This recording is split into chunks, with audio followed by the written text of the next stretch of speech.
అనగనగా అది కృతయుగమనబడే సత్యయుగం. 4 యుగాలలో సత్యయుగమే మొదటిది.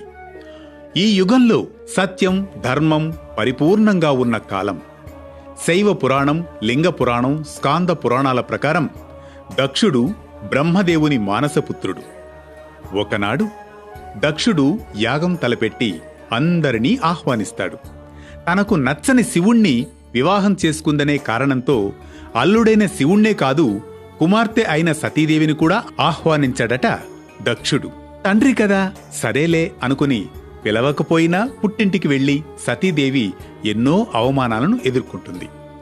దక్షయజ్ఞం జరుగుతున్న సందర్భంలో ఆ అవమానాల్ని భరించలేక మనసులోనే ఎంతో భారాన్ని మోస్తుంది సతీదేవి. తన పతి కోసం తండ్రినే ఎదిరిస్తుంది. తన పతికి గౌరవం లేని చోట తనకు లేనట్లే అని ఎంత అవమానించాడు నా తండ్రి, ఇక భరించలేను ఈ భారాన్ని అంటూ ఎంతో కృంగిపోతుంది సతీదేవి.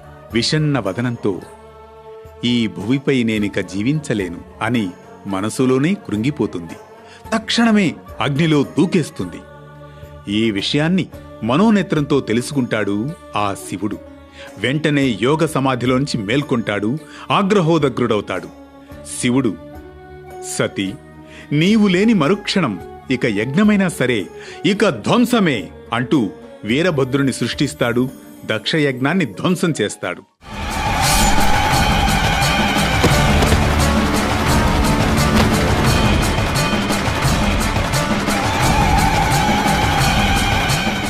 అనంతరం ఆ శివుడు శోకంతో తన సతీదేవి మృతదేహాన్ని భుజంపై వేసుకుని బీభత్సంగా తాండవం చేస్తూ ఉంటాడు.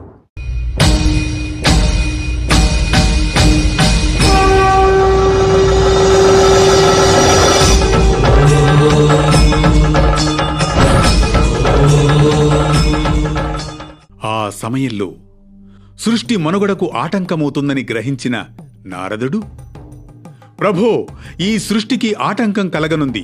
శివుడు సతీదేవి లేదన్న శోకంతో బీభత్స తాండవం చేస్తున్నాడు. సృష్టి విఘాతాన్ని మీరే ఎలాగైనా ఆపాలి అంటూ విన్నవిస్తాడు స్థితికారకుడైన ఆ విష్ణుదేవుడికి. అంతా ఆలకించిన విష్ణుమూర్తి సావధానంగా, నారద, శివుని ప్రేమ అజరామరం, కాని బ్రహ్మాండ రక్షణ మా ఇద్దరి బాధ్యత. నేను దీనిని సవ్యంగా పరిష్కరిస్తాను అంటాడు నారదుడితో విష్ణుమూర్తి. అప్పుడు శ్రీ మహావిష్ణువు సతీదేవి మృతదేహాన్ని సుదర్శనంతో వెంటనే ఒక్కసారిగా ఖండిస్తాడు. అలా ఖండించినప్పుడు ఆ ముక్కలన్నీ